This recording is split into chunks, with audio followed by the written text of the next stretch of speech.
Welcome everyone to the League of Cinephiles. I'm your host, as always, Alex Helmer. With me to my right is Commissioner Jack Renault. Jack, today the tournament officially will be announced. 20 people, the biggest, most fun event of the year. I know whenever it comes to tournament season, my friend, we always get giddy, we always get excited inside because every match means so much. We get to look at that bracket, we get to make our predictions, everything. How are you feeling? This is your second, tournament in the league singles-wise. How excited are you to get to it today? I mean, whether it's basketball or trivia, I'm always here for some March Madness. Yes. Making this bracket was honestly quite a challenge, I think. There's a lot of really good talent here in the league. And I think there's a lot of competitors that I think are really right there with each other. So making it was really hard. And I mean, we definitely did our own predictions, which we'll do later on down the line, but we could totally be wrong and see some really big upsets. But no, I mean, I'm really excited to see some trivia, especially looking at the matches that we have potentially upcoming. Yeah, and last year was great. It was 16 people. It was a lot of fun. It took up a bulk of our trivia play from last season. And this year is going to be even better. We have 20 people, 4 more than our 16 from last season. And we have a lot, and that makes sense because we have a lot more players this year. We've had a lot more great matches, a lot more great, trivia play, and a lot more players who are hungry for that championship opportunity, especially coming off a Movie Trivia Frenzy episode where those two, we have duos and the singles titles, which are looking as vulnerable as ever. With Hunter now out of the picture. Now, anything else to say before we get to our 3 co-hosts who will join us on a panel to discuss and analyze the bracket as it's revealed? No, let's get on into it. Bring them out. All right. Yep. So first we have, of course, Ryan Cam. Ryan, you joined in season 3. You joined kind of as it began. So how excited are you to get to tournament season as this is your kind of first tournament commentating wise in the league? Well, Jack, Alex, there are 3 things I love amongst the many things that I love. It's running 5Ks, Bret Hart matches, and tournaments. And so I have been excited to be a part because I binged the tournament last season and I loved it. So I am beyond excited to be a part of the tournament this season, especially after the frenzy, which that ending left me saltier than the rim of a martini glass or a margarita glass. That's neither here nor there, though. That's why you get no salt on your margaritas. Maybe a hot take there for those in the audience.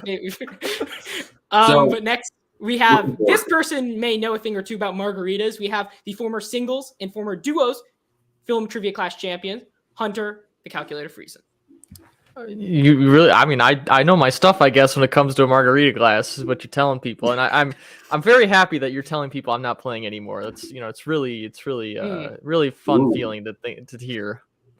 Yeah, no, we'll see what happens. It's a long tournament. We can't say you won't be in the bracket, so sorry for those in the audience. I mean, sorry, I know Hunter, when you saw him on that bracket, if you saw him on that bracket, it would have looked like, easy. Let's move on to the next round. Yeah, but, he will not be in this one, but, he will be like the rest of us, just watching with anticipation as we head now to our 5th member of this panel who will be in the bracket. I mean, we saw him in a tournament qualifier match. It is the great Tristan French. How's it going? I'm really excited to be in this bracket. I thought I was just going to be watching from the sidelines this year. So the fact that I'm in it, pretty exciting. I can't wait. For sure. And this year, Tristan, because you competed in last year, you unfortunately were bounced out first round by the Dark Knight Gil. But how is it looking this year for you? How are you looking at the competitors and everything? And how do you think kind of the league has evolved since last year's tournament? Well, it has become a lot more competitive, so I've had to really step up my game. But after that win, I'm feeling pretty good. I think I can hopefully try and make a bit of a run. So we'll see. And you were calling out Hunter there for a while. Hunter unfortunately won't be in the tournament. Oh, yeah. I mean, Hunter's wisest move yet. I was waiting because if Tristan had lost, then I'd be like, okay, now I'm going to play him. But since he won, I was like, whoa. Hold it there. I need at least, there's got to be some betting odds. I'll take a dive or something. I got to make some money if I'm going to get beat. Yeah. And then before we get to the tournament, guys, let's get specific. Any players you're looking out for in this tournament to make big runs? Anybody you're predicting? Anybody you think might be a bit overrated? That's a popular word within the League of Cinephiles kind of history of the channel. So any players you're looking out for and any reasons why? Well, he's obviously been putting on the performances, honestly, of his lifetime when it comes to doubles, and he's definitely no singles player to scoff at, and that is Gil. I think he is one of the players who I know studies the hardest and really wants to win, and he's willing to put in the work to make that happen. He does have a winning singles record, which is definitely good. And then obviously that duos record, now the current duos championship, the current duos champ. But yeah, I think he is definitely still a very dangerous singles player and can definitely pull out some big upsets potentially. Yeah, we've seen Gil have a comeback season for the ages. I mean, obviously, one half of the duos champs. Now, Hunter, Gil, you faced him, but is there anyone else that you see in the bracket potentially who could cause some trouble? Well, looking at this guy's been around a while, and he just made more headlines expectedly with our good news, bad news segment this last week. Or it's Kurt actually, where he was in the semifinals last year. He won against Tyler back at TIFF. He's been getting some wins over the last while, but he's never really reached the finals or reached the end stage. So we're gonna see. I mean, after so many tries, he's got to really start getting there. After but before the fear starts setting in that he's not going to be able to do it. Yeah, and Kurt, the clock is ticking with him as the league gets more competitive. He was close a couple times there. Obviously, Hunter, he's faced you twice, but let's see if he can do it in this tournament. Ryan, Tristan, anybody who stands out to you? I would say that we brought up the Dark Knight Gil. I'd suggest his tag team champion partner, Ryan Payne. I mean, I've had the privilege of covering some of his matches for the league. He is one of the pictures of consistency that I see in the league this season. Whenever he's booked in a match, I say to myself, he's going to be hard to beat. And especially now that he is a champion, if he is in this bracket, I think he's going to romp through this whole thing. Yeah, obviously another member of the duos champs. I mean, we're still hot off that Frenzy episode, I guess, because they are, on a really good hot streak right now. Tristan? Yeah, I think both of those. I mean, Ryan and Gil are killing it right now. We talked about Frenzy. I think after what happened to Merck, I feel like he's going to be really hungry, going to want to get that belt back. And he's incredible. So I can't wait to see what he does in the tournament. Yeah, obviously Merck possibly the favorite going into it. But yeah, a lot of players to get to, guys. And then we can just throw out one name here because I don't want to throw out too much negativity. Any overrated players?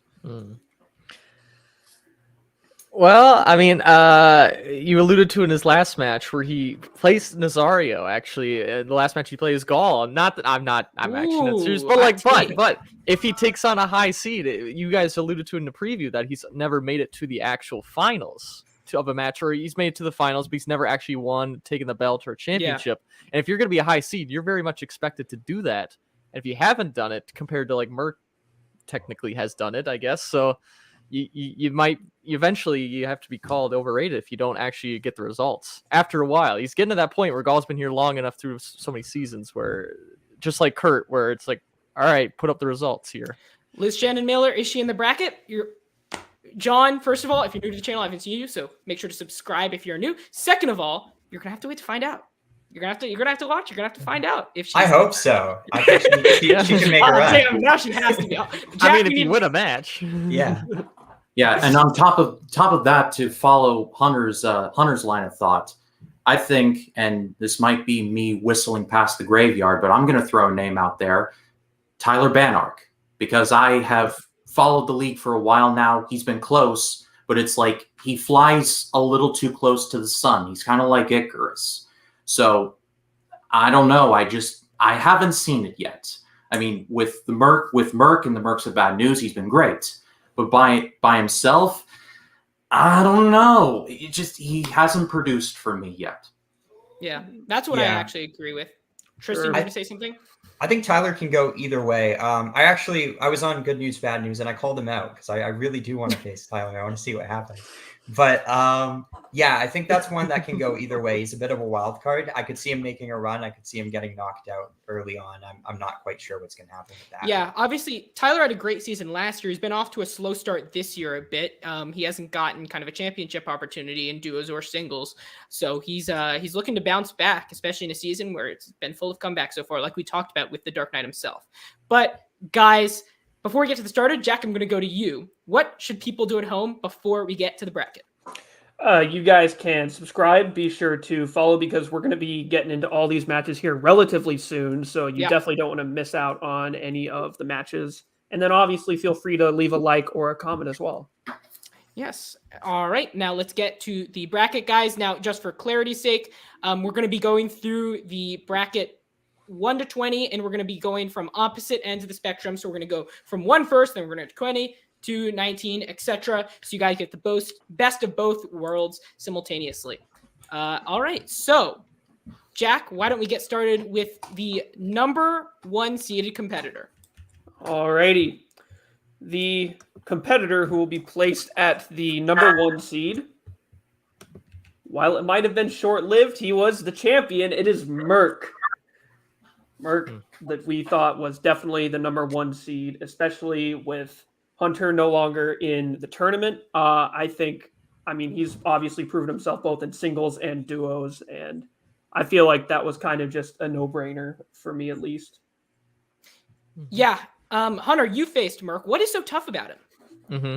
Well, what I have to say to every opponent, you practically have to go perfect in it. Because I scored 25 to 28 points, but Merc scored 30 points. Like, you got to be a high scoring in your match if you even want to have a chance of beating him. So there's no room for error against him, especially those 17-16 playing games. Whoever wins that, they got to really step up their game right off the bat in round 1. Yeah. Ryan? I mean, Merc is pretty much a steamroller. I've covered some of his matches in the league, and it just hasn't been fair sometimes. The dude has logged like 7,000 movies on Letterboxd, I believe the stat is. So, I mean, some of them are miniseries. Let's get that out there.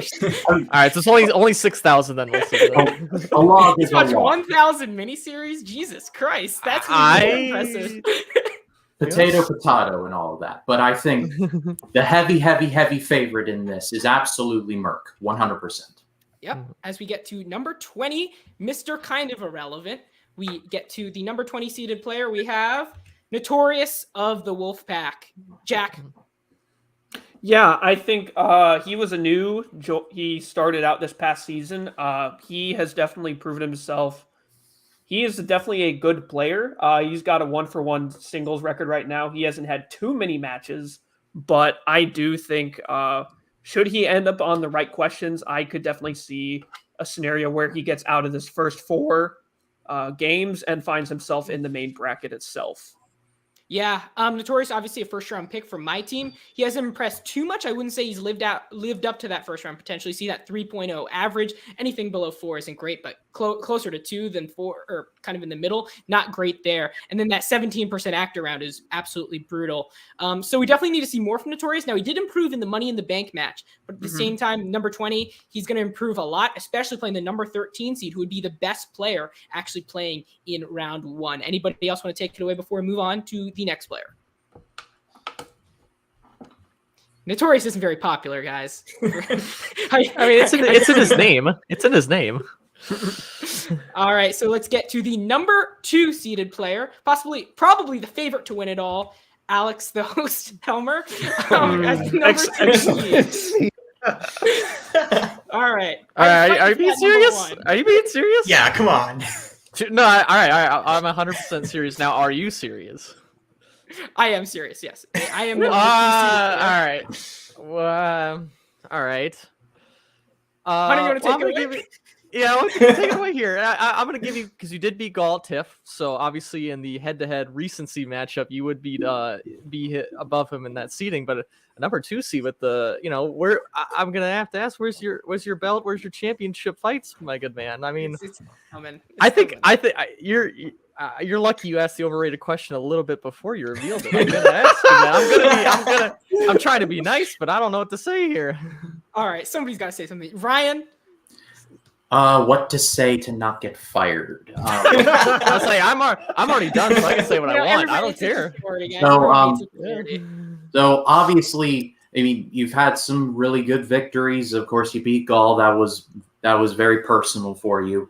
But at TIFF, you got smoked by a person on this very panel. So I mean, I didn't even bring that up. Wow. So you're quite frankly, and this is me being an OBJ, an objective broadcast journalist, you're very hot and cold. So we'll just have to. Well, All right, I wasn't Tristan? objective, actually. I- I wasn't I'll- objective. I I'll be the expect nice guy here. my severance package in the next couple of days. Some controversy here.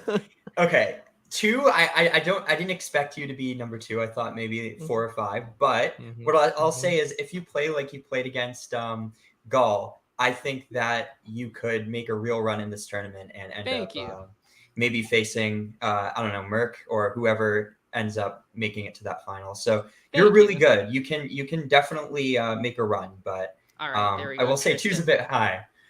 All right, Sorry. number 3 is Tristan. Okay. All right. Yeah, so let me thank just you. defend myself real quick. Now Let That's me- fine. That's fine. Let me now defend you myself go real ahead and quickly. finish I solid. feel like I Alright. need to get an award. Put me on the trial.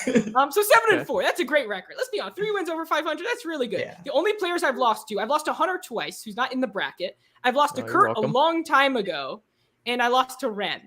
Right? Who we won't talk about that because I'm not even sure I deserve that L. Mhm. So at the same time, I think especially because last year I was number 4, I believe. I Mhm. beat Gall, Yes. who might come soon on this bracket. I mean, he's one of the best players in the league. Let's be honest. I beat Gil, who's part of the duos champions. Now you could say Ryan perhaps, but Ryan's a bit more unproven than me. He hasn't beaten Gall. But granted, that I am really scared of Ryan. We talked about him before. He's a great player. But I think number 2, just purely based on my victories. You know, Gil, like I said, and Gall, like I said, both possibly top 5 players in the league. So that's going to be my my defense in terms of stats. I mean, those are pretty good stats. 72% direct around, one of the better ones in the league. That's pretty clutch. And you 13 of 18. Everything kind of over 50%. I'm not really bad at anything. So I'll take that. And I'll also the words from everyone else on this panel will motivate me as I continue into the tournament finals as I predicted. But now let's go to the number 19 player who will be on the which part of the bracket? Right here. So right on my side of the bracket. It is going to be Tristan French. Hey! There he is. All right. Tristan, any words? You know, I thought it was going to be 20, so 19's a bit of an improvement. That's nice. Yeah, I'm curious to see who I go against. We'll have to see. But excited to be in this tournament. Jack, your thoughts on Tristan's play?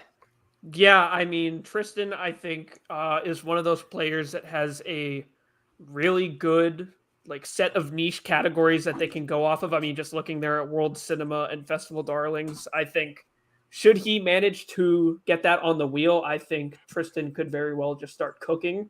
But he does have to get past some actors and some directors also to steal the deal. So he did just happen a couple days ago, so it's clearly not impossible for Tristan to pull out a victory. Yeah, I mean, he's on that kind of recent W high, which is great. Right. And number 19, he's going to play kind of another player in this round. And at the same time, I think Tristan, like Jack mentioned, act around at 25% and direct around as well. Both not his strong suit. He usually comes out strong in the first round, though, over a 4-point average. Hunter, what does Tristan have to do in order to progress to the next round? I'm glad that he's taking up the mantle of World Cinema and Festival Darlings after I'm done now. So I'm glad someone's doing it. I know you'd be the best at it of all of us. So it is that you need that a little bit of luck with the wheel. I mean, if you get hit with the bad category, that'll really make it tough when the direct round is pretty low at there. Because once you have the last 2 rounds, if you're in struggling, then it's really hard to come out with that one. So you need a little bit of luck and you need a little overperformance, especially in that last round with the clutch time, because the points are like coming at a premium in the tournaments at this time because of the stress.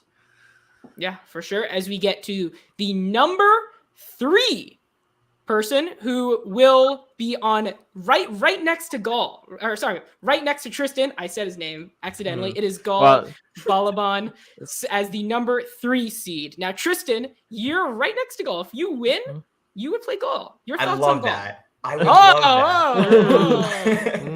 Oh.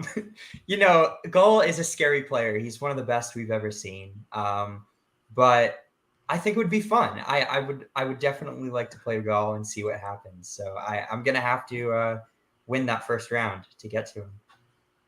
And then who was it that called Gall overrated? Was it? See, now I have to take it back. Now I have to take it back because he's not. I thought he was gonna be the 2 seed. Now there's a new guy who's overrated. So I'm like, Gall. What? No, I'm sorry. Gall, I'm taking it back. You're not overrated. We have a new guy on there. So Gall, Hunter, what impresses you about Gall? You faced him in a number of times. I've faced him a number of times. There's never been an easy win against him, and nobody who ever beaten him. Alex, of course, you were attest to this at TIFF. There is no easy match against him, and no matter what, it's down to the wire in every single round. So you gotta have to be on your A game every single one, and you gotta hope that he gets a category pretty much that he doesn't like, because that's really where you're gonna have to build your momentum right there in that third round. Because direct round's a little weaker than those rest. So if you can build up a lead in that third round, you can really put some pressure on him.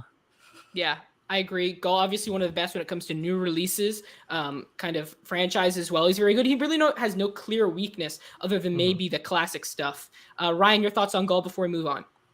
I mean, my experience with Gall has primarily been in duos with Jacob Cunningham as part of Globo Gym, and they won that entire tournament and challenged the Mega Powers. So I think that the rumors of Gall being overrated are a bit over-exaggerated. I think that he is not as overrated as some people like to say. I think he might be a bit of a sleeper hit. Yeah, obviously Gall, controversy surrounding him, just as his say activity outside of the league. However, within the league, there's no doubt that he's one of the best players. As we head to the number 18 seed, we have Darth Darren of the Hungry Bogarts. Bit of a surprise here. You saw Hunter and you saw Tristan. But Tristan, Darren's part of your faction. Yeah. How do you feel that Darren fares, especially the bottom of the bracket where he possibly might face me? So Darren is a really good character, really good player. I think the thing with him is that obviously he has a lot of weaknesses, but he has a lot of strengths. If he gets any of those franchises, I mean, he might be one of the best franchise players we've ever seen. Yeah, he knows all the very minute details of any franchise you throw at him. So if he gets something good on the wheel, I feel like he could definitely make a run, and I'm excited to see what he does in this tournament. Yeah, Jack, you predicted Darren to beat Gall last year in the tournament. Now that didn't come to fruition, but is Darren still impressing you with what Tristan has mentioned? It didn't pan out, but I mean, those first two rounds, it was closer than you would have thought for a 2 and 15 seeded matchup. And yeah, pretty much just echoing everything Tristan said. I don't think Darren definitely has some weaknesses, but I mean, those strengths of his are really, really prominent. So like you said, should he get a good wheel spin and get some good luck with some directors, I think he could really just clean up potentially in these early rounds. I could see him making maybe a small run, perhaps. You think possibly, Jack? And you're not going to hurt my feelings. You picked him to beat Gall. Would you pick him to beat me if he faced me? If he gets this first win, it would make me consider it for sure. Okay. By definition, a small run means at least 2 wins. So sorry, Alex, you're not going to beat him. I'm scared of Darren. I mean, obviously, we're going to get to his opponent soon. But he, like Tristan mentioned, he's one of the hottest of hot players. I mean, obviously, he has a lot of lows. Oscars, World Cinema, Festival Darlings, my strengths of classic cinema. So he has a lot of that. But also, when it comes to his highs, he's won comic book trivia. He's won James Bond trivia. He came really close in Christmas movie trivia. So when it comes to some of those niche, more popular film categories, he's very good. One of the best, as Tristan mentioned. As we head now to the number 4 player, he is one half of the duos champions, Ryan the Trickster Payne. Hunter, I'm going to get to you first. What about Ryan is so scary in this tournament?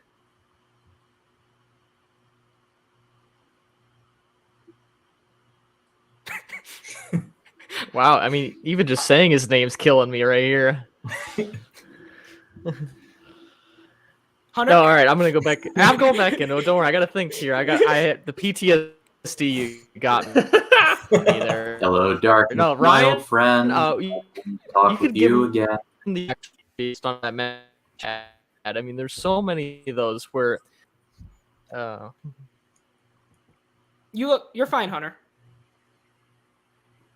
Okay. I mean, I heard it. No, there's so many times when it came down to the last second where he was he didn't really, you thought he didn't know it, and I would get my hopes up and then he'd steal it. So there's no time during these matches where you can think you're ahead of it. He will come out from behind and take an answer. And he knows his stuff too. There's so many times where he'd be lightning quick, 1 second before he even asked the whole question. Yeah, Ryan might be possibly my pick to win it. Kind of a sleeper hit for me, despite being the 4th seed. You've seen his record so far: 2-0 in singles, 3-0 in duos, so technically undefeated. Over a 5.0 first average, so really, really great. Always great to be over that 5.0. That you would only find the best players kind of above that. Act around, he's been really kind of struggling in that, especially in singles. However, we saw in the duos championship where he led Gil to a 3-for-3 performance in that round, and then they obviously later on went on to win the titles. And then direct around as well, he's been playing better in recently. Do any of you all think that Ryan has what it takes to go all the way? Absolutely. I do. I can't remember who said it earlier, but we mentioned that he's kind of just like the king of consistency. I mean, just like his overall performances in the first round have been great. His actor round used to be, or if I remember correctly, the actor round used to be kind of iffy. But like you mentioned, during that duos champion, they went 3-for-3. And then obviously, if he rolls something that he likes on the wheel, he will probably clean it up. And he hasn't had a chance to get some steals yet, but I do think that he could possibly do that as well. And like Hunter said, I mean, he is really good at just kind of delaying it, and then you think you get away with it, and then he pulls it out. So I think he also, that kind of trickster, I think he kind of gets in your mind a little bit in some way, shape, or form too. Yeah, he's one of the most psychological players that we have, and that's an interesting strength to have, to be able to really get into your opponent's head. And in a tournament like this where the stress is at an all-time high and people really want to make a run, I feel like if you face someone like Ryan and he plays those kinds of tricks and mind games, it can really get into someone's head. So I'm looking forward to seeing what he does in this tournament. And then obviously right now we have kind of the two favorites in both sides of the bracket. So would you guys say the bracket right now at least is more top or bottom heavy? Bottom, because I'm on the bottom. So. I was going to say that too, actually. But Merc and Ryan, or myself and Gall? I would say if we were doing a duos fight between Merc and Ryan against you and Gall, then I would pick Merc and Ryan. All right, well that's a different conversation. How about that? If that's what you want to compare it by. All right, so let's get to our number 17 now. This is going to be, obviously we're going back to the top of the bracket, in which we talked about Merc a bit, so this might be the player who plays Merc. We have Alex Holmes of the 5 Angry Men. Now, who was it for his match against Kristen? Was it Ryan? You were there for his match against Kristen Siliberto. Holmes with a bit of comeback performance there after not kind of playing for a while. Is he kind of a sleeper hit?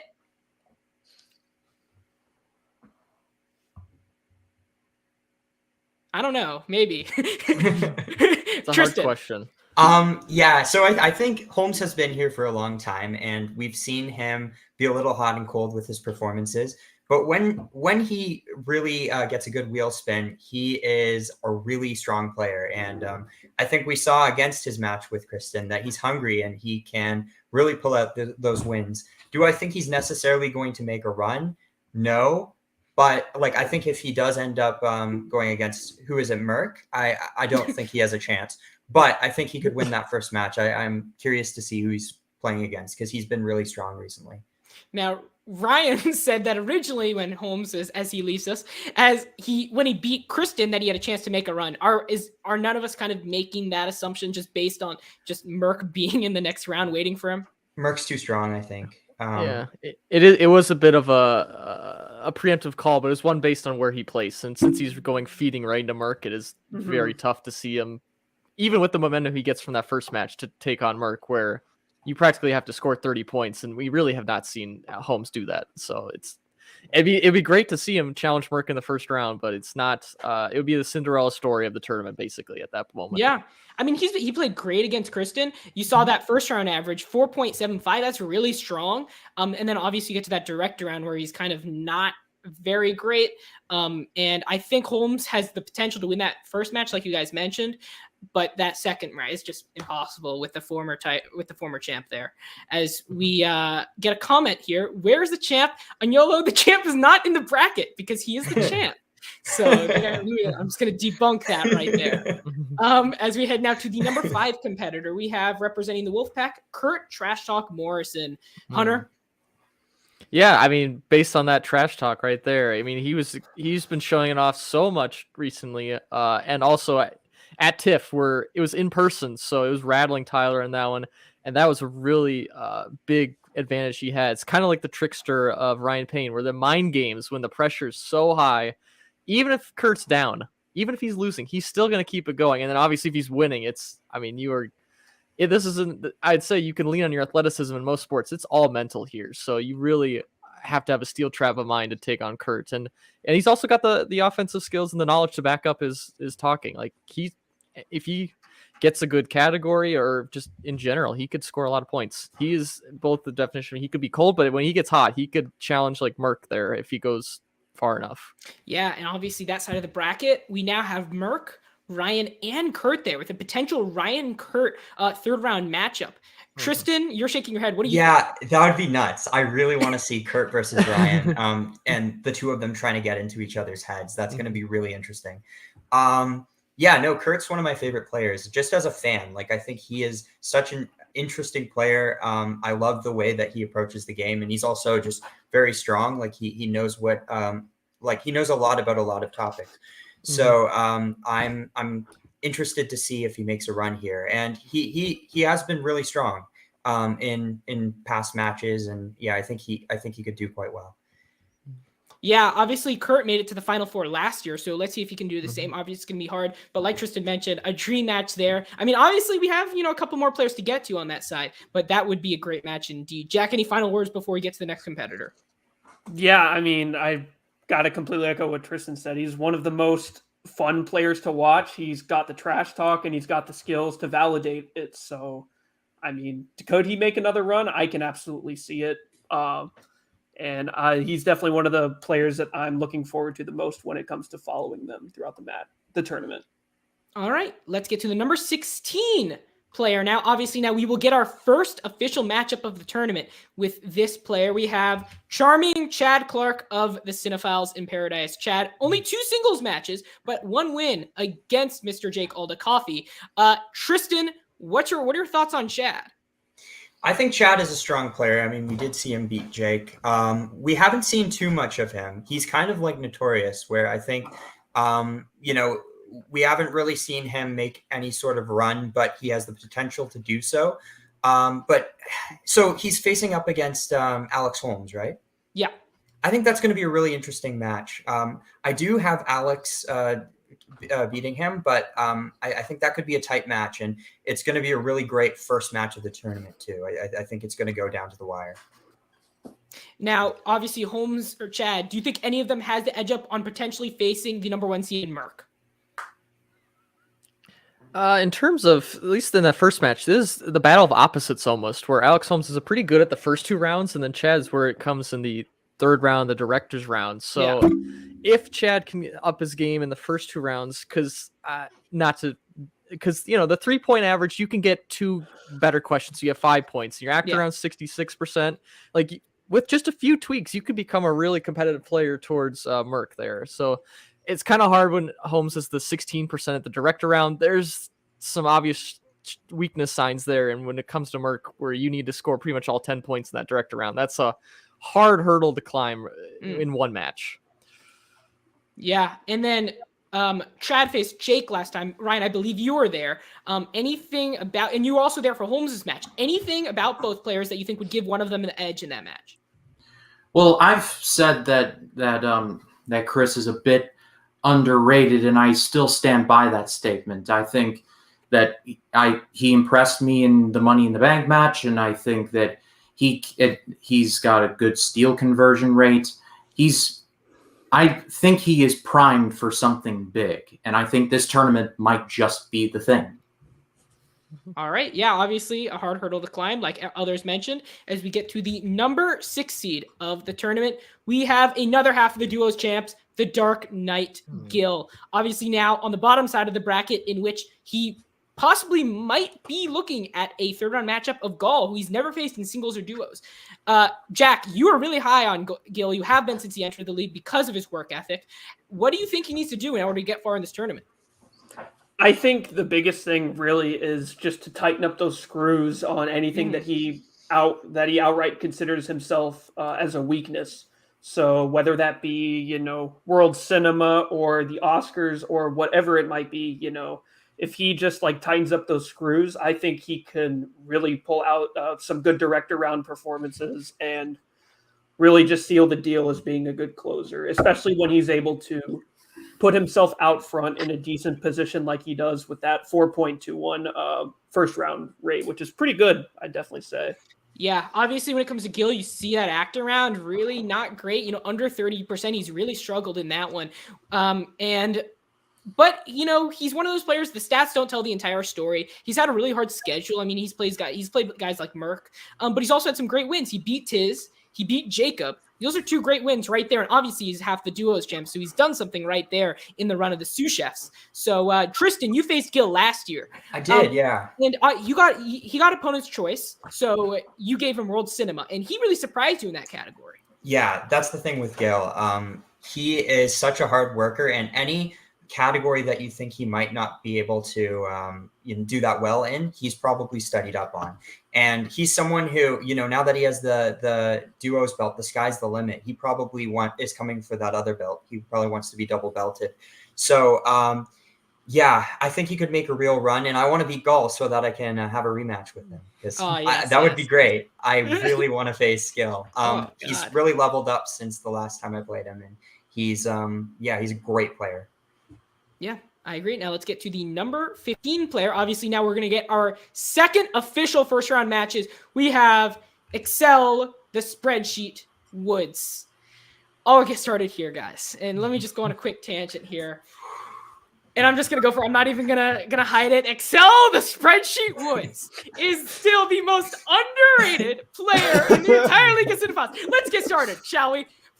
4.6, or sorry, is that 4.8? That 4.8 even better first round averages. You saw Gil with that measly. I have a lower most players in this league. Gul has a lower first round average. 4.8, that's tremendous.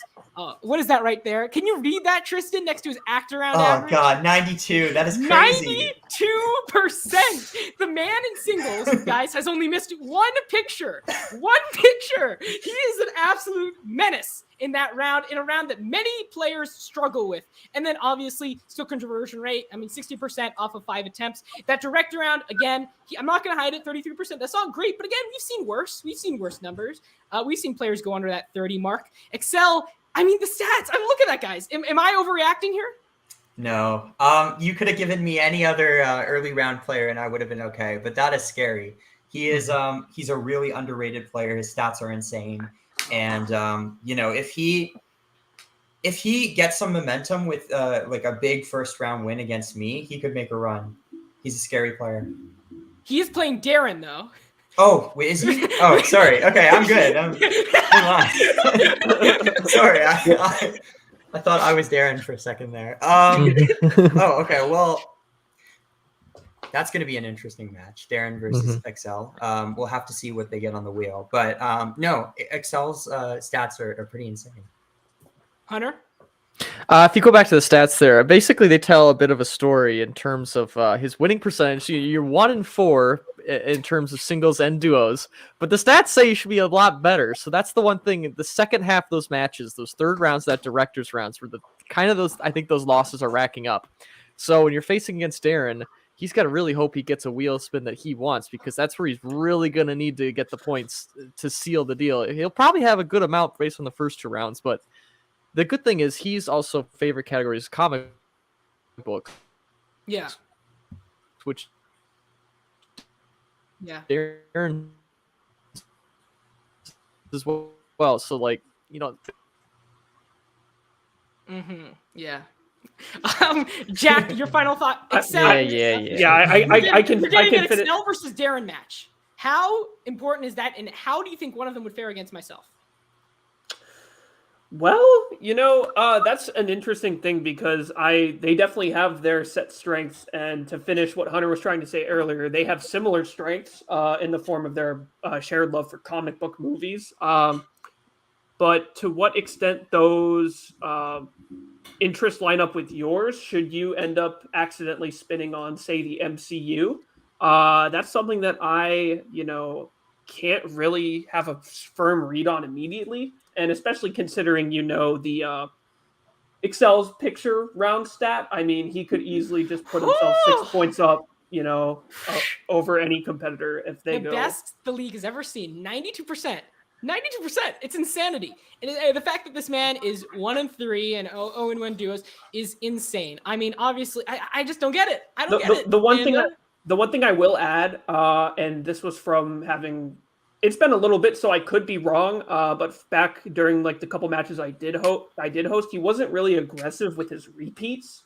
I do think that sometimes, whether he just didn't know it at all. I remember hosting where there would be like multiple repeats on the table where maybe he could dig for it. So I think if he's able to smartly use those, I do think that could definitely fare out well at the end of the day.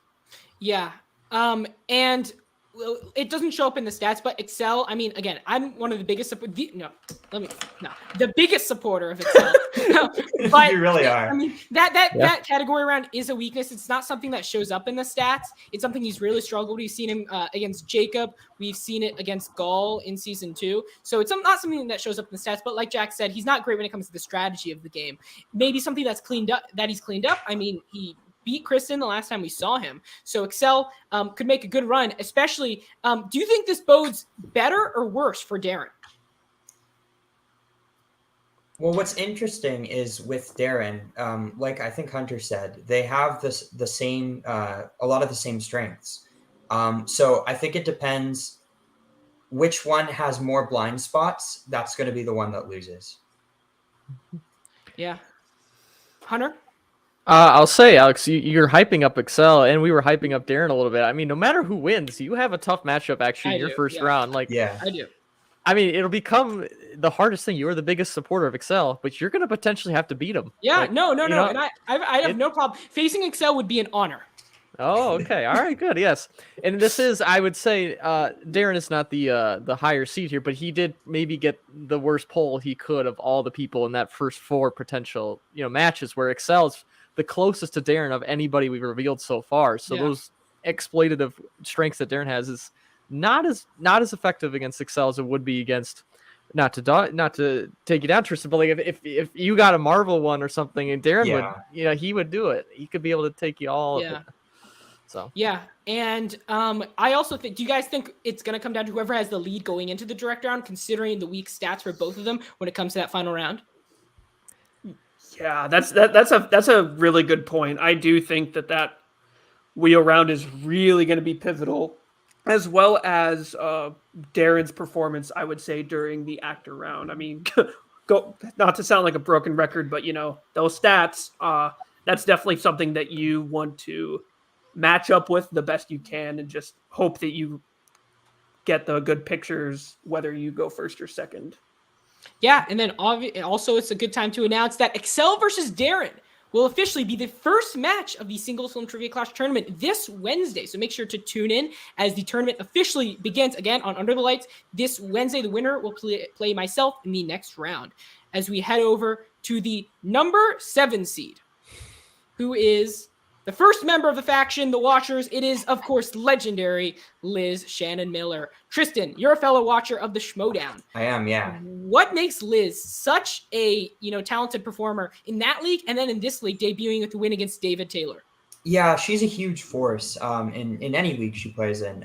She's got a wealth of knowledge in so many different categories, and she really knows how to play the game. She's a strategic player too. I'm very excited to see her play more in the league because she loves trivia. She's really passionate about it, and she has so many different categories that she's good at. So very, very excited to see whoever she plays in this round. Ryan, you were there for her first match. What do you think? Well, I said that night when that match happened, that movie trivia is kind of like riding a bike. You don't truly unlearn what you learn. So even though she's only had one match in the League of Cinephiles, she's had tons of experience in the movie trivia Schmodown and other places. So I think in a tournament setting, along with Merck, I would consider Liz Shannon Miller to be a heavy favorite. Yeah, especially that Schmodown experience. Now, especially when it comes to like stuff like the picture round, the League of Super Finals is different from the Schmodown by quite a bit. Now, Hunter, I think you mentioned quite a bit ago that you had Liz Shannon Miller possibly as the Dion Waiters of this tournament. Would you kind of maintain that opinion? Yeah. For people who don't know, Dion Waiters is the player that just kind of pops in, goes clutch, just goes on a run, and then comes and then just goes out. Not that we don't think Liz Shannon Miller will go out. I mean, she, could be rookie of the season material practically at this point. I mean, whoever she faces, that 10th seed, they have I don't know how it's going to be real tough for them to pull off that upset. That's one of the hardest ones where you get to those middle seeds that's it could be 50-50. This is the one where I don't know if it's really that 50-50. It's pretty heavily to Liz after that impressive win against David. Yeah, and then obviously the experience. I mean, she's definitely one of the best players in the League of Cinephiles. Jack, to end off before we head to the next player. Yeah, just kind of echoing what other people have said. She has the experience going into this, so that's definitely a plus. She has a really wide tent when it comes to potential categories and specialties that she likes. So I just think that Liz is a really well-rounded player overall, and one that like Hunter said, I think this could be a potential, lower seed, potential surprise as we get closer to those Final Four top 2 matches. So yeah. I definitely would not be surprised to see her make a run. I know you said the same thing about me last year when I faced Gil. All right, so shut the fuck up. I will say we made fun of you for having the 2 seed, Alex, but you do so far have the toughest road ahead of you in terms of who you got to play. Excel or Darth Darren, whoever wins got the momentum. That's a hard first matchup, and if Liz goes on a tear in that first match, she'll have momentum in your second one. I mean, you got to face 2 very tough opponents. Yeah. Before you even get to the Final Four, the semifinals, which should get tough. So but if you get those first 2 wins against those opponents, I mean, it's pretty much yours for the taking at that moment. My only counter to that is just so far, I mean, what second round or third round matchup wouldn't be difficult? We have so many great players in this tournament that whoever you face, it's going to be a tough road no matter what, Kurt, obviously. Preparing for that eventual possible Kurt Ryan match. Obviously, Tristan mentioned that would be a dream match. But speaking of Tristan, because Ryan wins some matches, Kurt. Oh my God! Yeah. Ryan Payne is the current half of the duos champion, so he has that belt with him. Let's see if he can continue. Hunter, I'm sorry. No, the belt does speak for itself when it gets you up a few seeds, especially with the run he's been on the duos tournament there. He's proven that he, even without Gil, and same with Gil without Ryan, both of them separate can be great players in this tournament. Yeah, and then now we're going to go over to the number 14 seed. Who am I facing? So, the player that Tristan French will play in the first round is Dev Stafford. A rematch of their TIFF in-person match in which Dev came out victorious. Tristan, you were very happy with the result of that. Yeah. Your thoughts? Well, a second ago, for some reason, I thought I was going to have to face XL Woods, so this is a little better for me. I know Dev quite well now, and we played. He's been in the league for a long time. I know his strengths. I know his weaknesses. And I did pretty well in that match. Not as well as I would have hoped, but I've been studying a lot. I really want to make a run. I want to face Gall and I want to face Gil. So, I'm not too scared about this one. I think it's going to be a tight match, but I think I can come up with the win. Yeah, and then Hunter, you were there for TIFF. You commentated their matchup. What does Tristan have to do differently to beat Dev in this first rematch that we're seeing in the tournament? Well, it comes down to the, Dev, obviously you saw in those promo videos and even during the matches, I mean, he's getting close to that mantle of trash talk that Kurt has, which I don't think anyone will take it from Kurt, but like Dev was laying it on in those promos and everything. So that's a real, as long as you keep your cool, Tristan, which I don't think I've ever seen Tristan mad or, angry or anything. So I think you're pretty good with that one. But as long as that happens, I mean, it could be a real close matchup in that first round. This might be the most, the highest ratings for a match would be this one, just because of I mean, just look at those two guys in those pictures. Those are warriors right there. You got a saxophone versus a lightsaber. I mean, just come on. Like, you just see that on a YouTube thumbnail. Like, come on, you're gonna watch it. Like, I want to watch this already. Jack, you've known both players for a long time, both OGs. I mean, what do you think about their stats, and what about their strengths do you think is going to make one come out victorious? I mean, we've talked about this with some other competitors, and we'll definitely talk about it later. But I mean, just like kind of the sheer inverse of their tastes, I think, is really what's going to make this an interesting match. Especially just like, I mean, Dev. I remember he went crazy on an M. Night Shyamalan category once. Wouldn't be surprised to see that happen again. And yeah, I think he also. I mean, Fun fact, he was, out of everybody in the league, he was the first person that I ever followed, and it was back in like 2014. So Same I've with been, me. so I've been following his taste for a while, and he's always been, like spreading out like what decades he watches the movies from. So it's not like he's just like solely top heavy, with like the Fast and Furious and M. Night. He definitely has some juice when it comes to the classics as well. Yeah, and Now, you see his frame. If we still did the film the stills round, I mean, guess the frames. Like, I mean, he's got that on lock. Wait, that was the thing. That was a was, category we yeah. had for a while. If we had that, I probably would pick Dev to just run the gamut, because that's automatic. Whatever 10 points, whatever we had it. So. 20, 30. Yeah, no, whatever just it a is. quick plug for Dev's TikTok, in which, yes, like Hunter said, he guesses movie frames based on, the movie based on movie frames. So, fortunately that's not around anymore, but, still can carry over some knowledge on, movies like Lawrence of Arabia and such. As we head now to, and also you versus, Tristan, you versus Dev, winner faces Gull. Are you happy about that result? Yeah, very All happy. right. Yeah. Better than I'm Excel trying to Woods, think. I'm telling you. Yeah, exactly. Tristan was shaking in his boots. He was about to give it I was up. very scared. He was about to give it back to Skipper.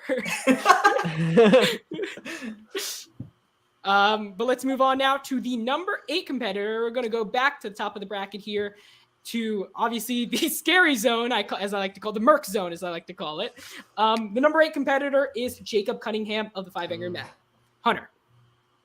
Now, he was our performer of the last bracket, where he was 11th seed. He came in. He was practically the Merc before Merc, where he came in as a free agent, not as well known, and then just took off in that tournament where he beat Kurt in the second round. He came Sean close in to the beating first Kurt. round. He beat close to beating Kurt. He became close to beating Kurt. I'm sorry. He beat Sean, which was a 11-6 matchup. We thought Sean might go on a tear there, and Jacob kind of stopped there, and he had a duos run with Gall for a while. He's been a little bit underperforming this season, but we all know he can turn that switch on and easily go into back to his former self, where he was probably I was thinking he would be a higher seed than this. So unfortunately for him, he's gonna have to face Merc right away if he goes well. But I mean, for Merc, that's a tough opponent to face right away in the second round.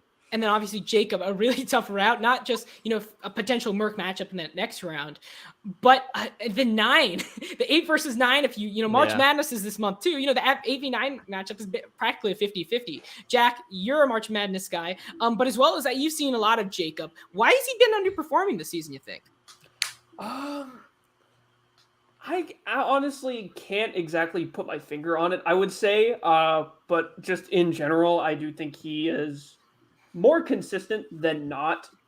Even if he does lose, he still, puts up the good fight and comes close to it, but doesn't always work for him at the end. But I mean, stats wise, like the first round is really all I think there really is to like be concerned about. Because once he gets past that, I mean, his round 2, round 3, and round 4 stats are quite good, I would say. Yeah. So I do think he's also one of those players, I think, with a really niche collection of categories that they would pick for the wheel, like your Edgar Wrights and your like Nicolas Cages and such. So I do think that he could potentially find himself in a tricky position should his competitor luck out, whether it comes to pictures or wheels. But I do think that he could still have the juice to maybe make it even further than he did last year. Yeah, and then Jacob, obviously one of the players I think what does give him a potential kind of strength over whoever the number 9 seed is, as well as a possible Merc matchup, is that he has very niche category interests. Whether that's Cornetto Crew, Hunter mentioned World Cinema earlier. He's very good at that too. Jake watches a lot of indie movies. So at the same time, I does think he has that kind of on Audrey Hepburn as well. So he has a lot of certain kind of category interests that I definitely think can give him an edge in a tournament like this. As we go to the number 13 seed, the final player playing in the first round in an eventual match with Notorious, we have Tiz of the Commission. Hunter, you and Dave picked Tiz for a reason in the first round. He hasn't won a match yet, and he's 0-2 in singles, 0-2 in duos. Is this his time? I think yes. In terms of he has the most favorable first round matchup in terms of he's facing the 20 seed Notorious. Two players who still searching for a little bit more than what they were promising at the start. But for both of Tiz's matchups, they were pretty close. I as I recall, you might refute that based on what if you have the stats up there. So I'm thinking this will be his time to shine. If he gets one win under his belt, that'll be enough confidence to go into the next round and face off against who's he playing this next round potentially if you pull up the bracket. It Ryan. would be Ryan. Okay, so that would be a very tough matchup for Tiz, but if he gets that first win, that is a lot of big confidence booster to take on the champion, and that would make a big name for yourself if you have it. So here's a big opportunity for him to show off for the commission, ourselves, obviously, and himself. Charming Chad is, he's dashing. He has this was a beauty contest. Tristan, I'm going to go to you. Tiz, obviously, first of all, he plays in the fan leagues. He plays in other trivia leagues. Do you think that, and Notorious does as well, and so does Ryan. Do you think Tiz's experience gives him an edge and possibly kind of, he's played Ryan actually multiple times. He played him recently in Multiplex Movie Warzone. So do you think he's looking forward to that number 4, matchup against Ryan and, looking favorably on it? I think so. Yeah. Tiz is a good player. Tiz has, as you've said, he has experience, not just here, but in other trivia leagues. And I think that does give him an edge, but like you said, Notorious also has that experience too. So I think that might cancel that out. But where I think the thing with Tiz is he's not only has experience in singles, but he's also done some duos, and working with a player like Ben, who has a lot of experience in this league, probably helped him. And I think he's probably the one I would favor to go on to face Ryan, which is going to be a fun match. I'd like to see that. Yeah. As we head on now to the number 9 seed, we're almost done with the top of the bracket now. Now we're going to get eventual match against Jacob Cunningham, an 8v9 matchup, always the most fun in the first round. We have the legendary Tyler Bad News Banark in a match against Jacob Cunningham. We got some woofs there once I announced it. Ooh. Tyler versus Jacob, a really high-powered first-round matchup. Tristan, I'm going to go to you. I saw that smile. What are your thoughts?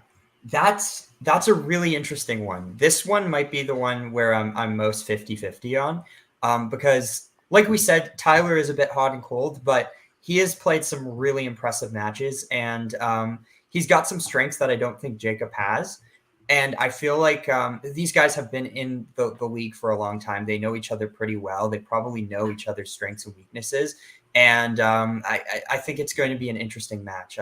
I don't know who's going to come up on top with this one. Yeah, obviously there's a lot riding on this matchup. Both players who've underachieved this season. We talked about Jacob. We just talked about kind of Jacob underachieving. Ryan, you talked about Tyler underachieving this season. So out of the two players who are both underachieving, which one achieves in this match? That's a good way to put it. I think the best achiever of these two would have to be Jacob, because I feel like in this league it's a what have you done for me lately kind of business. And what Jacob the Package Cunningham has done for the league lately, he made it to the finals of the duos tournament alongside Gall. And Tyler hasn't been so lucky in that regard. So I think that, like I said, Tyler just hasn't delivered for me in my short history here. And I think Jacob has been more consistent, just on the whole. Yeah. Where else say, oh, sorry. Go ahead. Where I'll say that I think Tyler has a bit of an edge is where he's got that 4.53 first round average. That's not too bad. Jacob's got under a 4, which Yeah. is shocking to me. Yeah. But Tyler's played some matches where he's gotten like 6, 7 in the Yeah. first round. Yeah. If he does that and Jacob gets 2 or 3, I think Tyler's gonna look for an easy win there. So Jacob's gonna have to really come up strong with that first round. I mean, Yeah, Tristan, with all due respect, that's a big if. I mean, That's look true. at both of their records. That is true. That's a Tyler, big if. Tyler and Kurt going over to Florida there. Look at both of their records. Jacob is 2-2. Tyler is 4-5. I mean, Yeah. Jacob objectively has the better record. And if we're Yeah, talking that's about like who's the better rounds player, then okay, fair enough. But I mean, these matches are 3 rounds, and if it was just the 1 round, then very well, I'll give you credit there. But That is true. it's Great a stuff, 3-round match, and I think in a 3-round match, Jacob is better. It is 4 Well- rounds. 4 rounds. Or But four, regardless, that's what I meant. yeah. I'm gonna put Tyler in for my predictions because I want to face him Ooh. eventually. So All the way to You're gone, finals. yeah. All the way. Let's take a look at the bracket over Tristan's prediction there. I want Tyler. let's see. Yeah. Yeah, So it'd have to be a Tyler final. wins. It'd have to be a All final. right, let's see who has to lose in order for a Tristan Tyler final to happen. But yeah, that's gonna be a really high powered one. Jack, any predictions? before we Anytime, get on? anywhere. Anytime, anywhere. Ooh. Yeah, Jack, yeah. any predictions? I mean, pretty much what they've been saying. I am kind of leaning Jacob, but I mean, I do think it's 50-50. I mean, it's the 8-9 seed. I mean, when you're doing your March Madness bracket, I mean, it's a coin toss pretty much. In some cases, you're just like, sometimes, the 9 seed can very well upset. So I do think that it is quite possible for that upset, although I do think that it really could just be a really close match at the end of the day. I don't really think one of these two are going to get blown out by the other. I think Yeah. they can both hang in there and take the punches. And I mean, Tyler just put up on this comment there. If he wins, he faces Merck in the second Yeah. round. Hey, Like that's hey. Let's not make any assumptions. Yeah, let's, Hey, let's not hey. be- I said The charming. I always stand up for the charming one as well as Alex Holmes there. I said if I preface and whatnot, but like there's potential there for Tyler to face his former there is, partner yeah. there, which they had a great history together as a team. It didn't go all the way to the end, but like they had some accomplishments. So now to be them to face each other, that's how much love is there still between these two partners now when Oh. they're facing each other? That's Sure. that's what we'll have to find out. But no one knows Merck like Tyler does. So Mhm. that's going to be an interesting match. Yeah. Yeah, point. and let me just say also, first of all, Cinephiles in Paradise, unlucky draw here, as all 3 of their members, could be facing each other one by one. And number 2, Chad Clark, when it comes to the element of his looks, I feel like Merck can get into Merck's head, distract him a bit. One moment he's looking at his whiteboard, 1 minute he's like, oh, what is that? What is that? Real quick, I need to look at this man. So I do think that could be a factor. Hunter, you agree with me? I mean, I'm glad if this was a beauty contest, I'm glad I'm still not in it because I wouldn't win anything. So, because when you get up to those, like Chad Clark, I mean, he would be more of a 1 seed than a 16 seed at that point. I mean, that is something else. So, yeah, I mean, there's it is unfortunate for that faction that out of these 3 players, only one of them will be able to go on to the 3rd round, which is kind of a unfortunate how the draw is. But hopefully, if whoever gets that 3rd round keeps going on because they need the points. Yeah, as we head now to the number 12 player, Kurt has been waiting patiently in the comments for the number 12 competitor. We have Business Ben of the commission. Now, both members of Ant-Man and the Boss are in the tournament officially. Business Ben, obviously, his 1 singles win was in the tournament last year against Quick Draw Dave. Hunter, you faced Ben, and you've also had him on your team. So what is there about Ben to be concerned about? Mm-hmm. Well, next to Darren, Ben is probably the closest when it comes to those franchise movies. So he's got the MCU in his bag pretty much, and the scores and soundtracks, a category that some people really hate getting. So obviously, if you have a category like that where you love to get it, that's a big advantage there. So that wheel round could be a very deadly category there. The first round average is pretty good, but the director round is decent as well. So you got to really hope that he doesn't get a wheel spin he wants. And obviously, if we're comparing March Madness, the 5-12 is never a matchup you really want to get if you're the 5 seed. It just, there's not really any math to it. It just never really seems to work out as well as it should have. So as long as Kirk can get out of that first round, which will be a real tough one, he could be fine. Jack, you're a fellow March Madness enjoyer. What do you think of this matchup? And are we potentially? I mean, we have Tiz and Ben there in the same bracket. I mean, what do you think of this kind of quadrant of the bracket overall?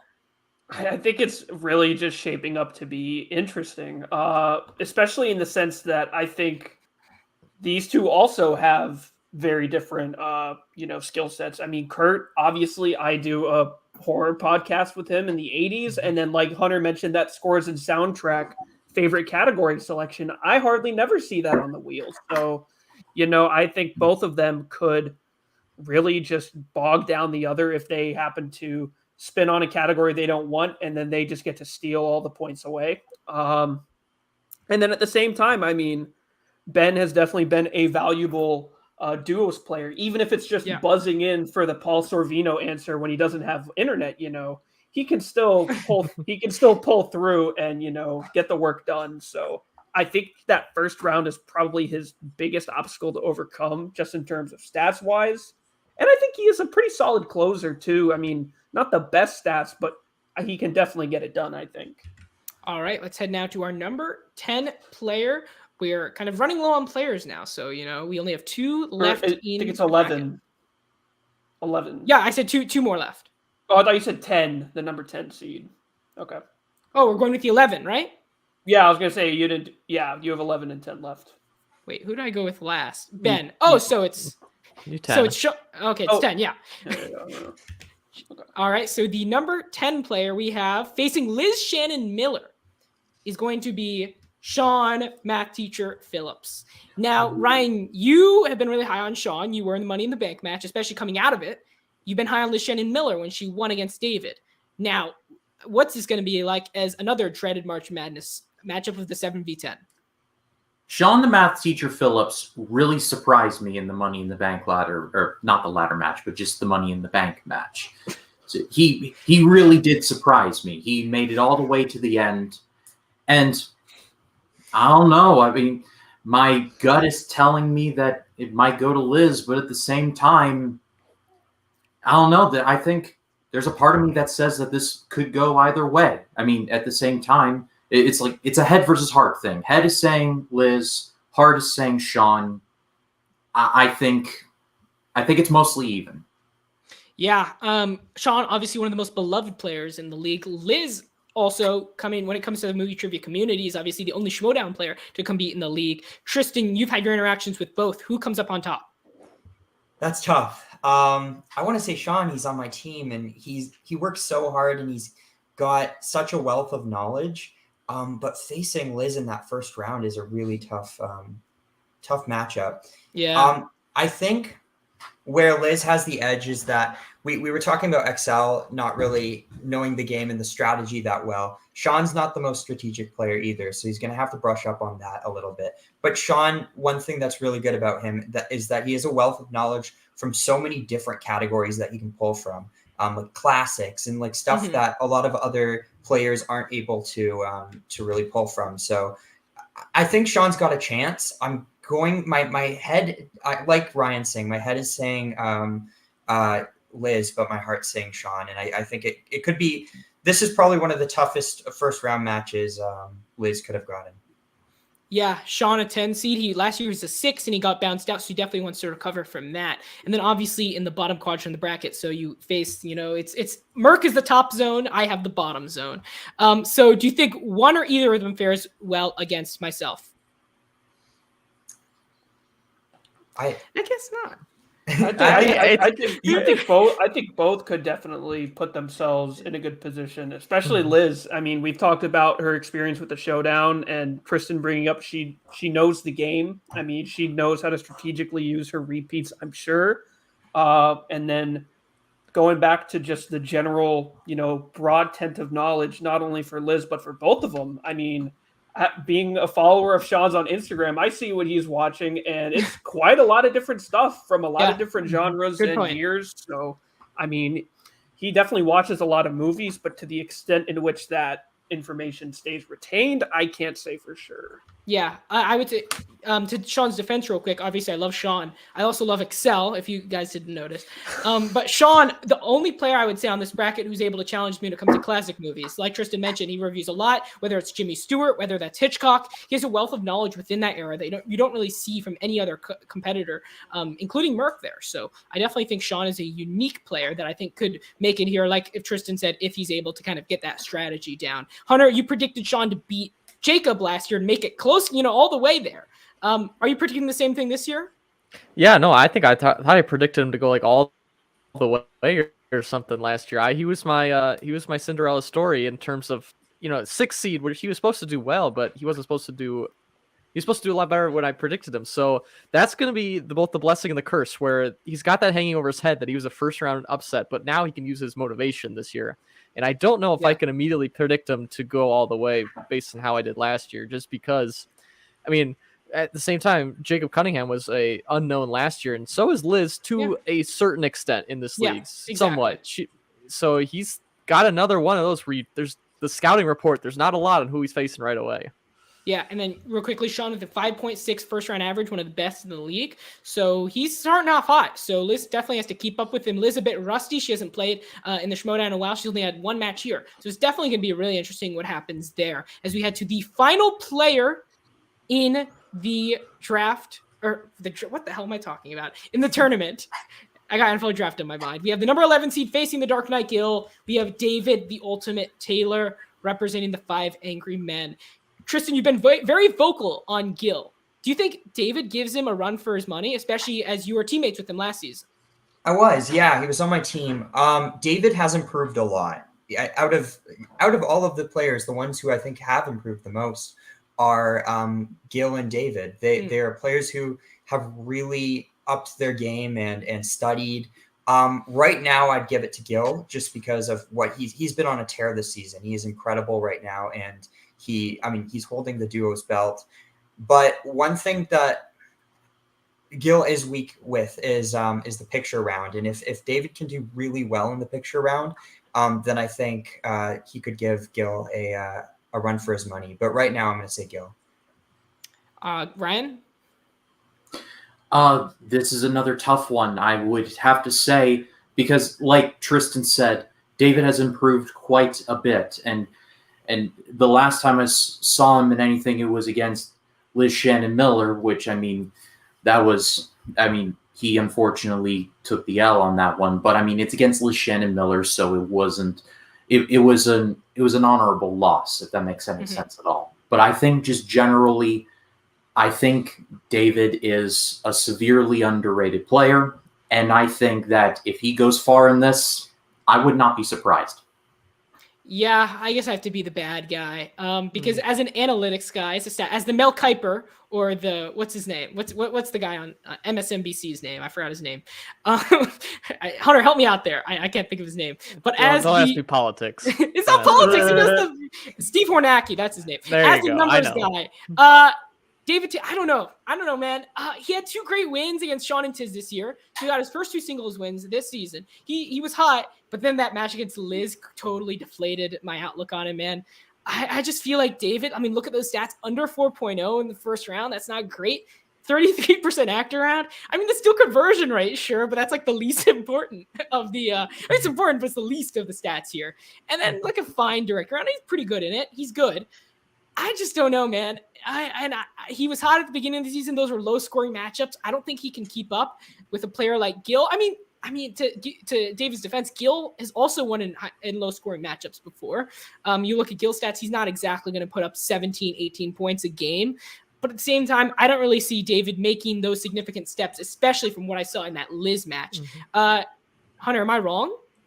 Well, I think David, along with Sean and Tyler, and to a similar extent, Kurt, these players that have potential to go for a championship run and potential to do really well, but they really just haven't done it. These guys that have been here for a while, they know the rules. They've had a lot of matches under the belt. They're veteran experience, but they just have not gotten over that last hump to get to the championship. So David, he's got it's along with that, the clock is getting there where it's just like, okay, are we gonna, where's the progression on this? And for what you're saying in the analytics, it might not be there. So, but now he's got fuel that you are in that bracket with him, so he can go all the way to beat you after you just slighted him. When you said that, I just thought of that meme with the stick where you're like, come on, do something. I want to say it as nice as I want to, but these guys that have been here, this is their second season here. This is, like potentially the 5th, 6th, 7th match they've had in this place where it's, you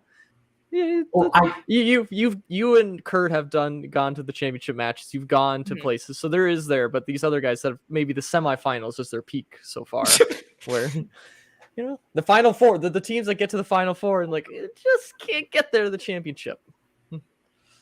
Right. Well, I just wanted to add, the great Vince Lombardi once said, "Winning isn't everything; it's the only thing." And this season alone, David has got 2 wins against 2. All right, well, 1 loss. Okay, he's 2-1. He's 2-1. He had a duos loss. I think David's fine. I don't think there's any. But again, I don't see that. I mean, what is David great at? Like, name one category, like Christopher Nolan, but that's not it. He's an all-rounder. He wins. All-rounder. Nothing worse than those all-arounders. I do not. Those all-arounders. Hey, I know you never pick Mario. You can't just be good at everything. You have to be great at certain things. We've seen that. Hunter. He's great. World Cinema, Oscars. Merc. We saw him in Rocky. We saw him in all sorts of things. I don't know. David, man. We've talked about competitors who have been great in certain niche categories, but they don't win. David has won. So he's delivered. So I don't know what we're doing here. He beat Tiz. He beat Sean. I think they're flukes. I'm going to be honest.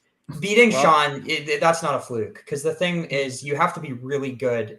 Sean's seated above him. That's David. In any scenario, David would be higher than Sean if he beat him. But if we're going to Sean then Sean nearly won the Money in the Bank match if it wasn't for Nazario. I love Sean. But that's why I think it's a fluke, is that Sean is so good, right? And I don't think David's going to replicate that against Gil. Yeah, Gil's a tough opponent to go up against right away. I mean, again, I would feel less confident, even less confident if it was someone like Kurt or Ryan or Gall, so people we've seen put up a lot of points. Gil, has that advantage. I think it's going to be kind of close just by virtue of Gil also being a low scorer. Jack, you've been quiet here. Who do you agree with? Which side are you fighting for in the Civil War? We keep talking about, like the recent wins and everything, but I do think, Gil, he definitely, he's got his resume built around, I'm sure that his duos run, but I also don't think he's any singles player to scoff at. And that I do think that his matches have always been really close. I don't think he's ever really been blown out of the water by anybody. David? No, Gil. Oh, I was just to say, last match. Yeah, no. Sorry. Yeah. You are just, this is just a weirdly specific match to unleash your hatred, man. David's awesome. You're taking everything we've said about you. I love David, don't get me wrong. I love his account. I love everything about him. I just don't see it. There are other players, I'm not huge on Business Ben. I'm not huge on Dev. I'm huge on Excel. Don't get me wrong. Of course. Charming Chad Clark has the looks, so whatever the stats are irrelevant there. He has that working for him. He has the beard. And then Gall as well is just a shit bag. So I don't know. Oh, gee. Okay. All right. This is. Let's segue this into your predictions then, because you're kind of hinting. Yeah, at a lot guys. Yeah, we're gonna finish. Don't leave now. We're gonna go through our predictions. Me and Jack have predicted brackets in which we're gonna talk about what we think is gonna happen. But right now, it is official. We have the official League of Cinephiles Season 3 Singles Film Trivia Clash bracket. We have 1 through 20 the matchups. Take a picture of it. Do whatever you want with it, because this is going to be what we're going to be living by over the next couple months, guys. Make sure to tune in weekly as we go through each matchup one by one, starting this week with a fabulous matchup of Excel the Dominator Woods against Darren. All right, so Jack, you predicted a bracket. You knew the results, so you predicted what you thought would happen in this kind of 20-person bracket. Let's see what Mr. Renault thought was going to happen in this 20-person bracket.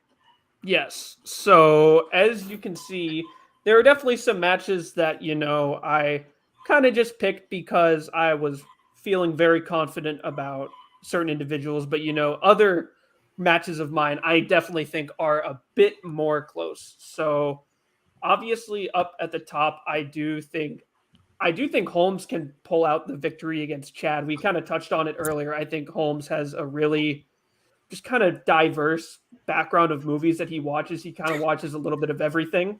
So I do think that I'll get to you later, Kurt. I'll see you next month for Chop Talk, pal. But That's yeah, gonna be no. a awkward recording session. But I think Holmes is just Yeah. a really just like well-rounded player in terms of like what he sees and what he's able to do. Tiz, we kind of touched on it earlier. He's a pretty consistent player, but has never been able to pull out that victory. And I do think that's kind of the same case for Notorious. So it really is going to be a battle of that, I think. And I do think Tiz does have the probability to come out on top. Tristan, I'm sorry. This is the. Come on, Jack. I thought we were friends. No, I'll do what you guys did for Sean and Liz. I'm going for Dev. I'm going for Dev strategically, but in my heart, I will pop off harder if you win. And then to appease Helmer down here, I do think Excel could very possibly knock down Darren, but that's one of the matches that I do think is quite close. Next week, or this week, I'm sorry, Wednesday. Yes, 2 days from now. And then taking a look over at the main bracket, I do think Holmes could potentially make it close, but I mean, I just think Merck is such a juggernaut. I would be quite frankly flabbergasted if he were to be a first round exit. So just by principle there, I have that going there. Another 50-50, I think the Tyler Jacob match, we talked about it earlier. I'm leaning Jacob just because I do think there's a bit more consistency in that field. But again, like I mentioned earlier with Tyler, should he get what he likes on the wheel and should he start out really strong, I could see him pulling through at the very end and taking it all. Ryan inside is just he's building up. He's building up. Now, that I've got mine and I'm sticking to it. That's all I've got to say. Well, all right. Like I said, I'm the OBJ, the objective broadcast journalist here on this panel, and I can definitively say that this is a "what have you done for me lately" scenario, and my picks have done a lot for me lately. Okay. Woo! I'll die on that hill. Speaking of hills to die on, last year I had quite the prediction that the number 15 seed Darren would upset the number 2 seeded Gaul, and while that didn't quite pan out, that chaotic energy of mine has still not left, as I am predicting Business Ben to upset Kurt, and I do think it'll be close. I am not saying that this is going to be a blowout by any means, but I kind of touched on it earlier. I think both of these players have really different strengths and can really just like pull the game in their direction should a couple things happen in their favor. And on top of that, we touched on it earlier. I mean, that 5-12 seed match, I mean, we had it earlier, or we had it last year with Sean as the 6th seed, so there's always the chance that double-digit seed just makes the run for it, and I could totally see that being the case with Ben. And then Ryan Payne versus Tiz coming in from the previous round. I do think Ryan Payne has. Ben is so nice. He's Kurt. He's so good. I'm sorry. I'm sorry, Ben, to have had to bring this on you. But no, I think Ryan. We've said it a bunch. He's just one of the most consistent players, and I could definitely see him making a run. Gaul versus Dev. That'll be a fun match to see for sure. I do think Gaul probably will take that at the end of the day, just given that he's the more consistent player overall, I would say. But I don't think that'd be a blowout, honestly. I could see Dev liking I could see Dev liking a lot of the stuff that Gaul might put on the wheel and vice versa. So I don't think that's going to be a match where they're pulling from different genres. I think there's going to be a lot of similar stuff there on the wheel. And Gil and David, kind of on the same trajectory with Ryan. I think Gil has just been one of the hardest working players as of recently. Whoa. And I do think that if he's really going to show out to this tournament. I think he's going to want to make a statement on this first round. Another one that I don't think it's quite necessarily the wash.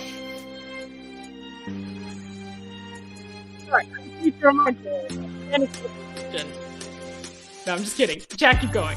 Yes. So anyways, moving on now to the 7-10 matchup. I do think Liz is going to be able to pull this out. Sean, obviously, we talked about really, really formidable competitor.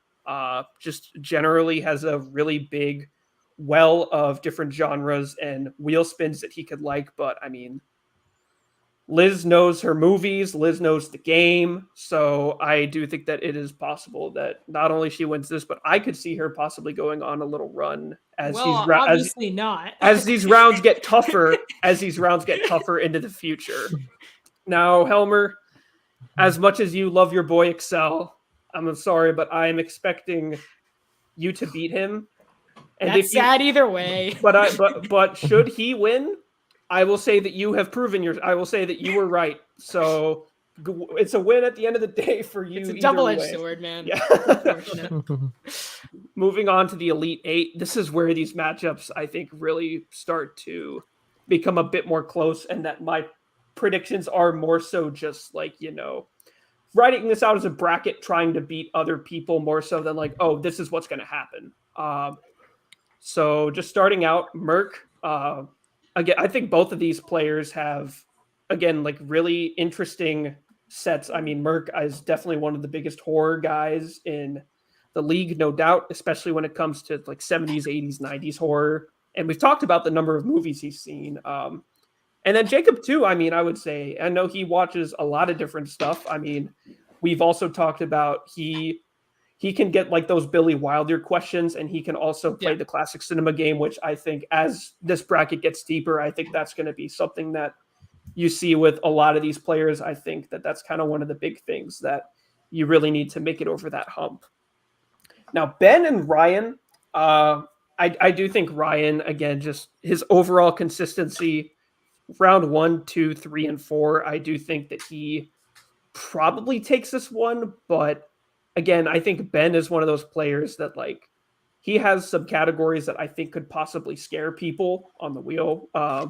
So I do think that there's a chance there, but just given Ryan's overall composure and just general performances from what I've seen so far, even his debut performance with the Trivia Battle Royale last year, he was, I believe, after Merc, the second best performing newcomer, if I'm correct. Yeah.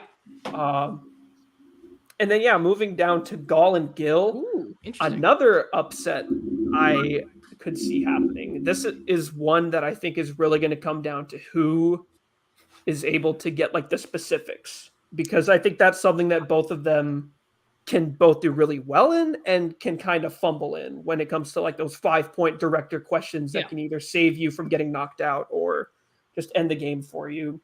Both of them have had really good director polls in the past and some lesser ones, but I do think that it will be close, and it'll probably go to the 5-point question at the end of the match. And then you versus Liz, maybe the closest match I would say in this next round, because I think you both have such a vast tent of knowledge, I would say, especially with, I can't even begin to think about what categories you might put on the wheel against each other. I'll give you one guess, man. I'm sure you can come up with one. I'm sure I can come up with one thing, but I mean, I think you've got like, you obviously have like the long-lasting records to show for it. And then Liz, we kind of mentioned earlier, she's still kind of an unknowable player because we only have one game's worth of evidence to what she could do, because I at least have not done much looking into many of her Schmoedown matches, but from what I've seen, she's definitely very good. So I did pick Helmer to win, but should Liz pull an upset there, that would definitely not surprise me, and it would make me happy to see that we have another rookie, making plays and making themselves have a big splash. Now the final four: Merc versus Ryan. That's a hard match to call, honestly, because they both kind of are really consistent, but I do think they could both fumble some categories should something go unlucky.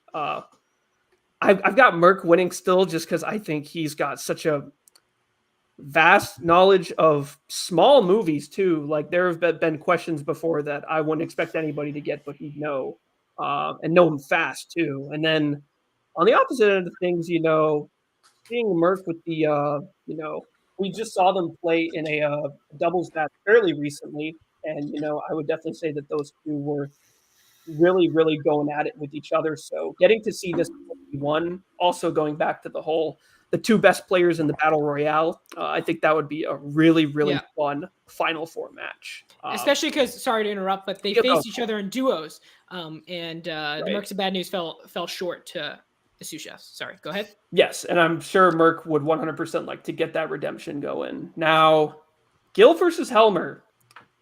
Another one that I think Gil has just been working so hard, and I think going back to what you said about me taking a guess as to what you'd pick, I think he'd probably do the same too and really start to study up on what he thinks you would probably go with in the wheel categories. So he's definitely a mystery competitor for me because I always wonder, like, to what extent is he like really like preparing and going for it, because I don't know the methods.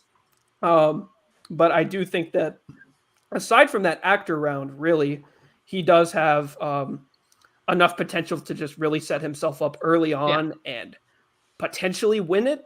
But I do think that should he choke up on some classic questions, that you could run away with it in the end. Yeah, I faced Gil last year in the tournament in the second round, and that was a great match. But he has improved a lot since, so I would be really excited to play him again. Yes, and then kind of boring, I know, but the number 1 and the number 2 seed in the championship. I'm hoping that's not how it goes. I hope we have some crazy upsets. Let's hope for a 2 versus let's say 16 matchup. That would be. Let's go with a charming one. That'd be. or I wouldn't be too mad at a 19 versus 9. Yeah, matchup. but if 16 went all the way to the final, I ain't picking you to beat him. If he's gone all the way there, he's going all the way.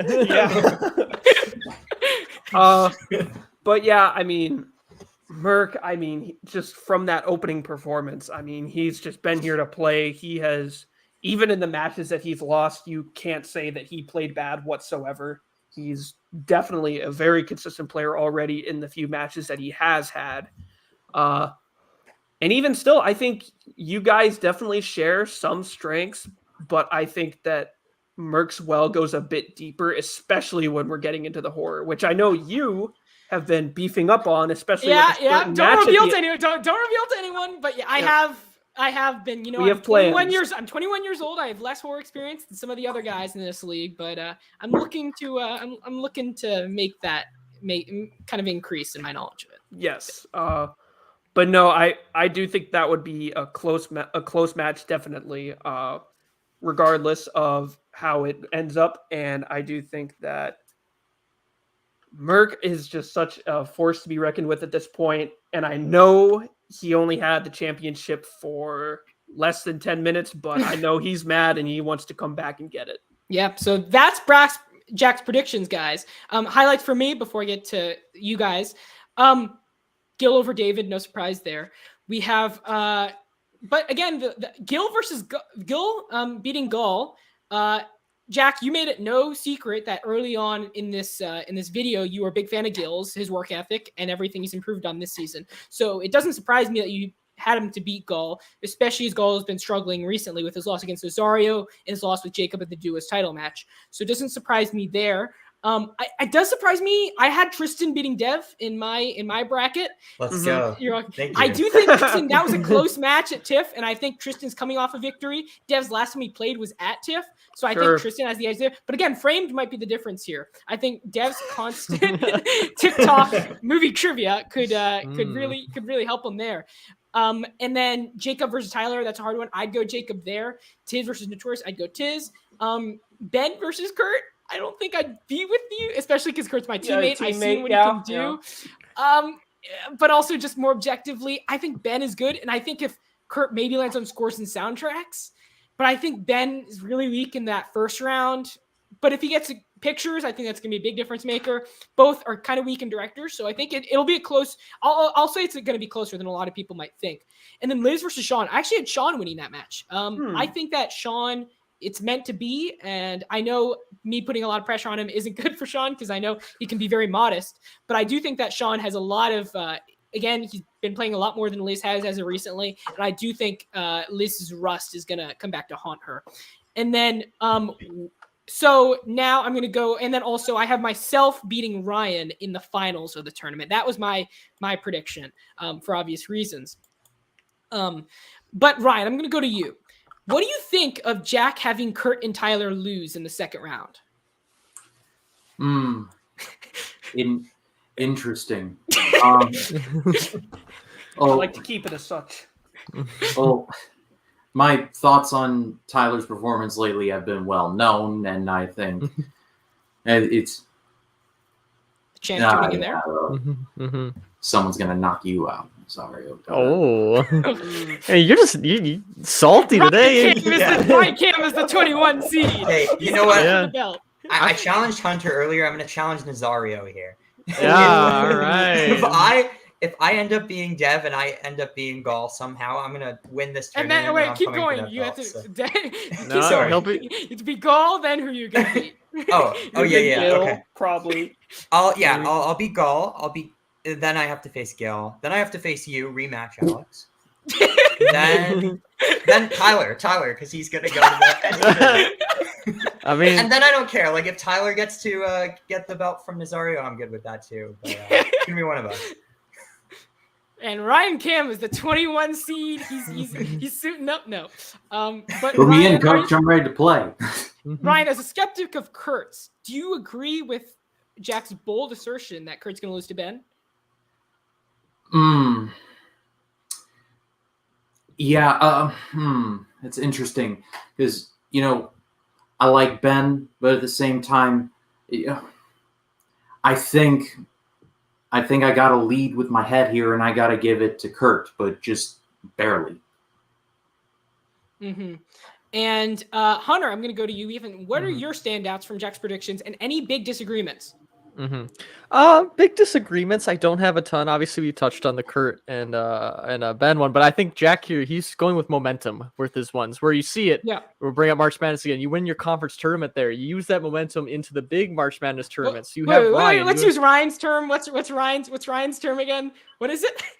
What have you shown me? What have you done for me lately? Which that's what Jack using. Where you have Ryan, Gil, and Merc, all people who have won and all right, just beat me. How about that? Yeah, just beat me, and now they're all in the final four. So like, he's really counting on they are the players with the least amount of rust. These are the players that have shown right at this exact moment and that then they're here to play. Too.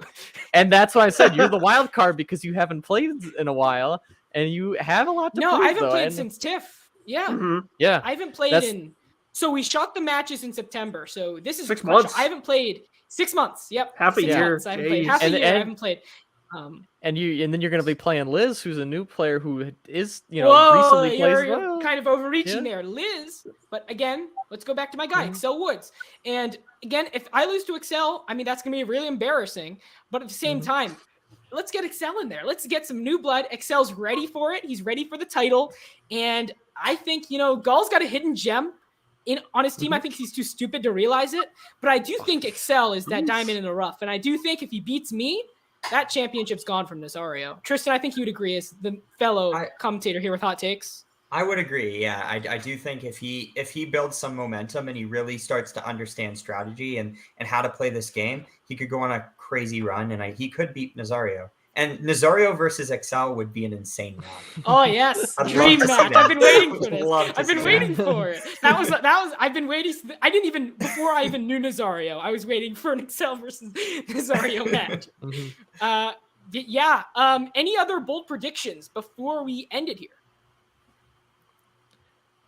Well, I mean, we'll have to see what your bracket says, but obviously, I'm guessing you, based on your not so kind words for Gaul, you might not be picking him to beat Gil in the second round here. So like, Gaul still has, So he's tough.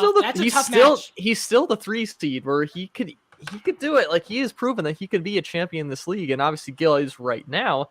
But it is really close in terms of that one where, you know, I took it back, but I said Gall might be the overrated one, and then you know have gotten on to him like he's.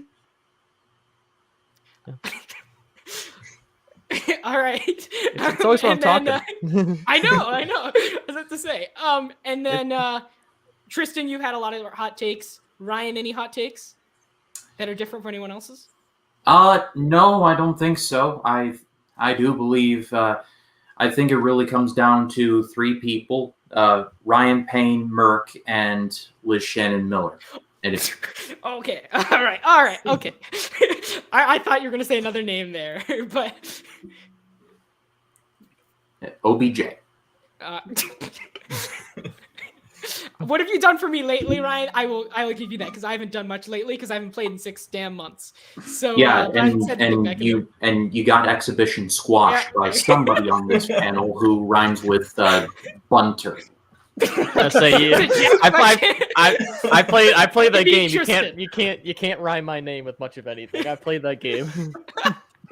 All right, guys, so that's gonna do it. A lot to say here, a lot of hot takes, a lot of cold takes, but a lot of it all comes down to the fact that we have a great tournament on our hands this year. 1 to 20 phenomenal movie trivia players who will vie for a spot in a title match against the current champion Nazario Montenegro. We have so much trivia play here in the League of Cinephiles before we end the season, so make sure you tune in for all of it. Again, one more time, this Wednesday, the tournament kicks off only 2 days from now as Darth Darren, the number 18 seed, faces off against the number 15, Excel, the eventual winner of the tournament, Woods. So tune in for that match.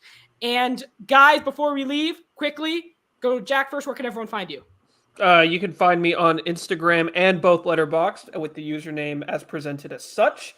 Thank you, Kurt. Once again, I always appreciate your input. Anyway, I've heard it before. I'll tell you that. and yes, yeah. You can find me at thecinemadispatch.com or at the Cinema Dispatch on Instagram. It's where the 100% of my content is, not even a large majority. It's all there. So go find that. And the Critics Circle, we just had our 2022 awards last week. And now we're fully into 2023. So a lot to look forward to in the future. Tristan. Yeah, you can follow me at Movie Reviews 100 on Instagram and Letterboxd, and yes, follow the Critics Circle. Yeah, Ryan. Find me on Facebook, Twitter, Instagram, and Letterboxd at RyanCam20. There's of course my YouTube channel just called Ryan Cam. A lot of content coming up.